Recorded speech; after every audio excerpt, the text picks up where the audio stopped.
Okay guys, so we're back at this twisted up old cottage in Stratford up on Avon, and it's near completion. It's not far off, but there's been a few changes in spec and turn the light on.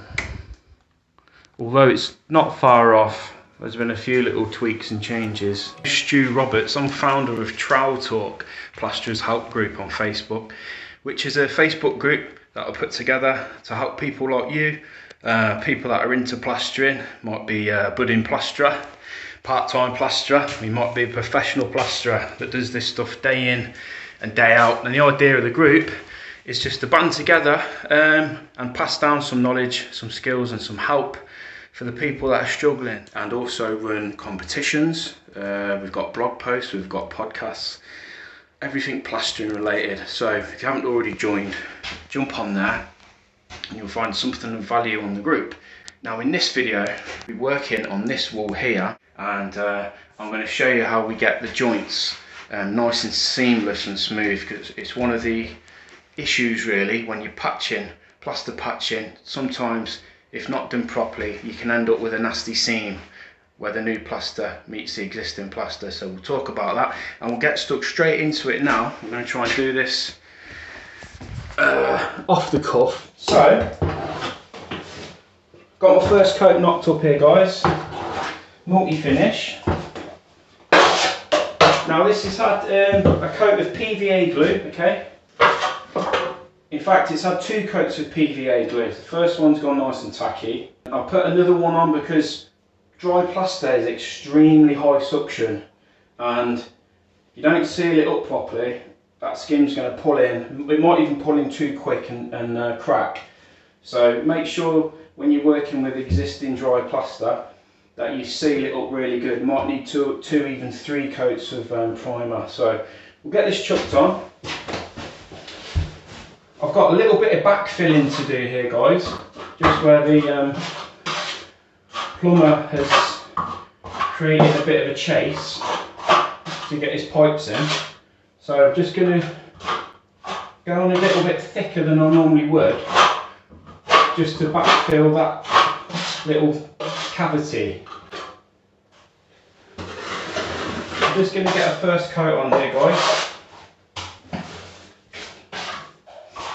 And for the learners out there, always two coat plaster.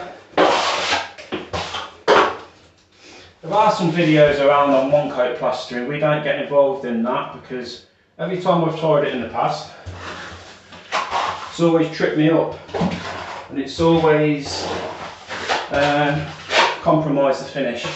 So when it comes to skimming, it's always two coat. Okay, I'm going to flip you around. As you can see, the first coat's on. Now, that's where the PVA ends. So this stuff here is completely bone dry.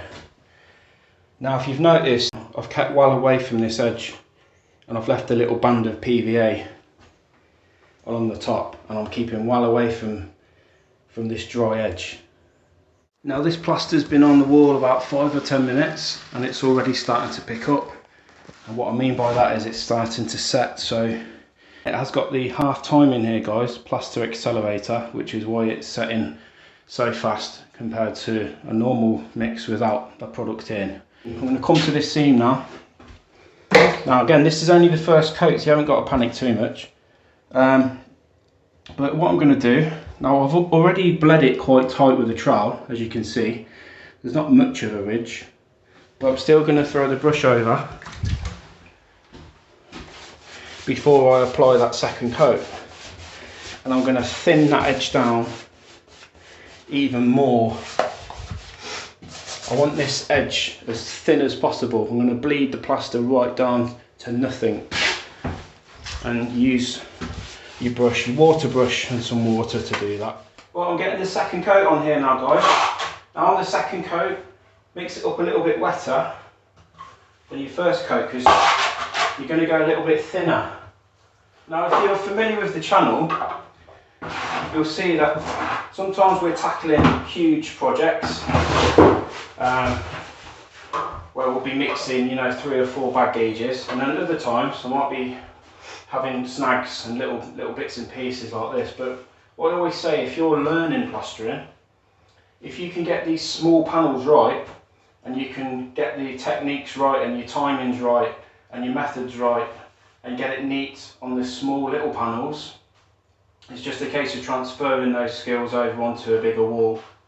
Build your speed up and your knowledge up, and eventually move on to a bigger area. But we'll get this on now, and then we'll talk about this joint, which is the most important bit. So first and second coats are on. So we'll talk about now the next step and how we get that seam perfect. So grab your wet brush, guys, okay, some clean water, and we're going to brush above, slightly above our PVA line, okay, and we're going to apply quite a generous amount of water along this top edge. Really saturate that top edge of plaster, because this is what's going to trip us up and pull the moisture out of our skin when we attempt to bleed onto the dry plaster. We'll give it a few more licks with a brush, get it absolutely saturated, guys, and you'll be doing this throughout the whole job. When you're patching, you'll be constantly brushing back this edge and keeping it nice and wet.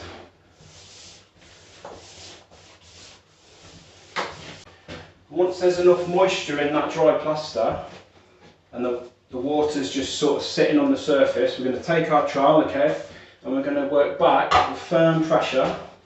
We're going to work back onto that wet plaster like this.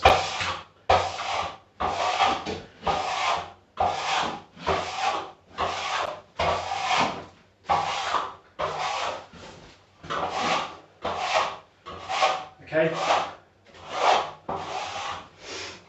And we're going to do this maybe 2 or 3 times until the plaster's fully set. And by doing that, we're creating a seamless joint between the wet plaster and the dry plaster. So as you can see, we've got our damp plaster here that we've wet with the water, okay? And we've got our wet plaster, and then we've got the real dry stuff above.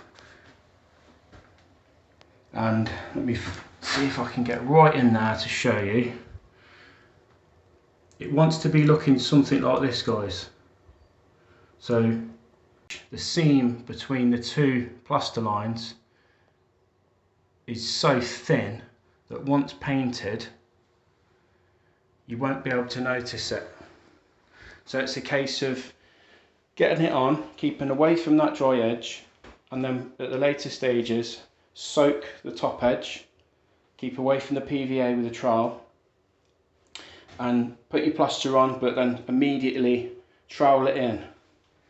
Just to demonstrate, we're coming down, firm pressure on the existing plaster, down onto your wet plaster, like so. And you should also be able to hear it. You'll hear if there's a ridge.